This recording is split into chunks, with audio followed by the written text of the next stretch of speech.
Маңкурттар, эмнеге силер добуш сатып алып атасыңар? Маңкурт, силер маңкуртсуңар, добуш сатып алып аткандар. Ошого бирге силер чыккынчысыңар. Мамлекеттин чыккынчысысыңар. Силер Кыргыз элинин чыккынчысыңар. Маңкурттар, добуш сатып алып, паспорт чогултуп аткандарга айтып атам, түшүнүп атасыңарбы? Азыр мамлекеттин деңгээли кайсы убакта турат билесиңерби? Силерге эмне шайлоо, выбор деген силерге эмне стартаппы? Же эмне бизнес кылган, соода кылган дүкөнүңбү? Элди ойлоп атасыңбы? Эртең сен кул болосуң. Тигине көрдүңбү Москвадагы экс элчи Аттокуров деген ит эмне кылды билесиңерби? Элдин ой пикирин алыш үчүн ошондой жазды. Сен түшүнүп атасыңбы? Сөз ээсин табат. Сен маңкуртсуң, добуш сатып алып, комбайн алып берем, жолду салып берем, көпүрө салып берем. Дагы эмненин баарын курбада берип атасыңар, маңкурттар. Бийлик, Сооронбай Шарипович, Боронов, Артисбекович, карабайсыңарбы? Кыргыз мамлекетинин силовой блогу эмне кылып атат? Паспорттарды чогултуп атат. Силерге дагы кайсы далил керек? Дагы эмне менен көрсөтсүн эл? Силер түшүнөсүңөрбү? Же түшүнбөйсүңөрбү? Атайын элди ушундай кымгут капаратасыңар. 5-октябрда кандай жылыш болот мен билбейм, бирок силер ушуга түрткү болуп келатасыңар. Паспорттарын чогултуп копиясын алып атат. 1000ден 5000 сомго чейин беребиз деп атат. Анын баарын көрбөйсүңөрбү силер? Же укпайсыңарбы? Же уккуңар келбейби? Эмне деген WhatsApp'тан видео роликтерди жөнөтүп атабыз МВДга, СМБга. Бир да жооп жок. Силер кайдыгерсиңер? Мамлекетте дагы азыр отуруп алып, ушу мамлекетти басып алган башчыларга узурпация кылып алган, бийликти узурпация кылып алгандардын астында маңкурттай болуп иштеп атасыңар. Силердин өз оюңар, пикириңер жокпу? Бир сөз бар, жакшы, ушуну кепке алып алгылачы, маңкурттар, мамлекетке да иштеп аткан маңкурттар. Бир эле сөз силерге. Мастандын чоңунан эмес кичинекейинен дейт. Анан силерге айтып атам, бийликтеги маңкурттар, бийликтин алдында чуркап жүргөн маңкурттар, чүкөбаштар, элдин башын айлантпагыла, тамдагыла. Мен айтпайм реформа партиясына шайлагыла деп. Бирок реформадан да башка 1-2 партия бар, тазараак. Түшүнүп атасыңарбы? Бул айтылып аткан сөздөр уже жан ачып уже күйгөндөн. Сооронбай Шарипович айтпадыбы биз деген эл менен болом деп. Эл менен болбой эле өзүнүн инисин жогорку кеңешке өткөргөнү келатат мынакей. Асылбек Жээнбеков келатат. Асылбек Жээнбеков кайсы партияда болсо ал чыккынчылардын партиясы. Мынакей өткөндө бир мыкты жигит менен сүйлөшүп атсак айтып атпайбы? Бу выборга чейин жанында жүргөн досторумдун ким экенин билдим дейт.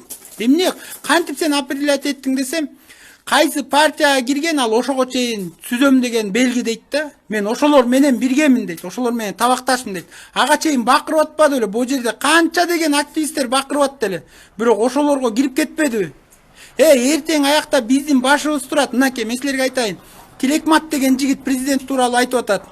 Бакыт Калмаматов айтып атат. Чыңгыз Капаров деген айтып атат. Канча деген мыкты жигиттер айтып атат. Ошолордун башы, ошолордун жашоосу ушу президенттин мойнуна түздөн-түз жүктөлөт. Анткени алар курч маселени көтөрүп атат. Эртең ак итиң менен келесиңби, сары итиң менен келесиңби, кара итиң менен келесиңби, айырмасы жок. Ошолордун башы мына президент түздөн-түз жооп бериш керек. Керек болсо ошолордун коопсуздугу үчүн комитет ачылат жакында. Ким чындыкты чыркырап айтып атат, тигилер карап отуруп, аңдып, коркутуп, үркүтүп атат. Биз корккондо эмне малбызбы? Биз корккондо эмне биякта Кытайбызбы? Же корккондо эмне алыстан келген бир жөөтпүзбү? Бул менин ата бабам сактап келген менин жерим. Ошон үчүн жалпы кыргыздын уул кыздарына айтам, коркпогула. Азыр деген мынакей Facebook деген бар. Соц тармактарда эмне деген жетишкендиктер бар. Сен үйүңө бирөө коркутам деп келатса, бир уулуңду бир чекеге, бир кызың бир жакка өзүң телефонду күйгүз да, Facebook болсо Facebook'ту түз эфир ач. Эчтеке кыла албайт. Жөнөт, таратып сал. Кыргыз жатпагыла. Азыр деген жанагы Аттокуровду эмнеге айттым мен билесиңерби? Аттокуровда бир эле максат. Элдин маанайын көрдү алар чыргытып. Россиянын спецслужбасы кандай иштейт билесиңерби? Же биз эмне Россиянын спецслужбасына кызмат кылабызбы? Алар атайын поляк ыргытты сөздү ким эмне дейт экен? Алар күтпөсүн, мейли орустарбы, кытайларбы, жөөттөрбү, айырмасы жок. Дүйнөлүк деңгээлде кошуна мамлекеттер катары биз менен иштешсин. Биздин кызыкчылык Кыргызстандын гана кызыкчылыгы. Көрүп атасыңарбы? Сырттан келип иштешип кызматташа берсин. Бирок биздин ички саясатка, анан биз кайсы мамлекет менен биригебиз, кайсы мамлекет менен бирикпейбиз, ага киришпесин. Өз жанын кыям, элим, жерим үчүн дегендер чыгат, миңдеген манастар чыгат. Чыкпай койбойт. Ошондуктан бардык балдарга айтып атам, азыр да кеч эмес. Жанагы ар кайсы шылуун партияларга кирип кеткендер, секирип чыккылачы, партиянын да кадырын өчүрөсүңөр, өзүңөр да эл астында мыкты жигит уул кыздарга каласыңар. Силер бир нерсени түшүнбөй атасыңар. Силер ооба алар менен таза барам деп. Системаны алмаштырмайынча эч качан тазарбайсыңар. Ал система таза кишини дагы чиритет да. Системаны түп тамыры менен которуп алмаштырыш керек. Ошону айтып атабыз да биз. Азыр жан кейгенден айтып атат, бизге эмне лично мага эмне деген коркутуулар келип атат, билесиңерби? Ошонун баарын жалгыздап көтөрүп турдук. Буга чейин айткан эмеспиз. Келип көрсүн, отпор бергенге даярбыз, жигиттер да даяр. Мамлекет өзүнүн функциясын аткарбай эле, силовой структура вообще уктабай эле аларды наоборот көмүскөдө коргоп көтөрүп атат. Түшүнүп атасыңарбы? Ошондуктан ар бир региондо, ар бир райондо, ар бир айыл аймагында баарыңар чыккыла тикеден тик туруп. Жанагыдай паспортуңарды алып аткандар тартып жөнөткүлө.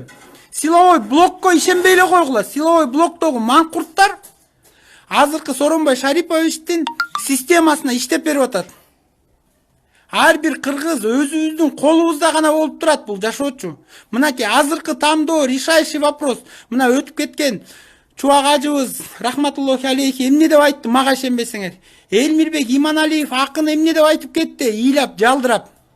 Биз ошону түшүндүкпү? Ойлондукпу? Өткөндөгү эле илдетте кандай мурдубуздан суу куюлуп турду эле, урматтуу кыргызстандыктар. Маңкурттар, ошолор силерге келип жардам берди. Биз барыбыздын жана жапжаш балдарыбыз кандай кызмат кылды? Азыр аларга Минздравтан чыгып атышыптыр.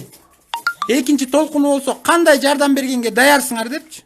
Ушу мамлекетпи, ушу Министерство здравоохранениянын кушунуку туурабы? Эски партияларга кирип алып, бийликтин партияларына кирип алып, уруулардын партияларына кирип алып, жаш балдарды айтып атам да. Силер ичинен силерди өзгөртпөйсүзлер, түп тамыры менен сатып алып, силер ички негизиңерди көрсөттүңөр да. Бизге баары бир эмне болсо да бийликке барып креслого отурсак депчи. Жок. Мына реформа партиясы ата бабалардыкындай чакырык тыштадык. Илгери жеке чакырык тыштаса, ал баатыр чыгыш керек эле. Бизге 500 күн дедик, 500 күндө бул иштерди кыла албасак, креслолорубузду беребиз.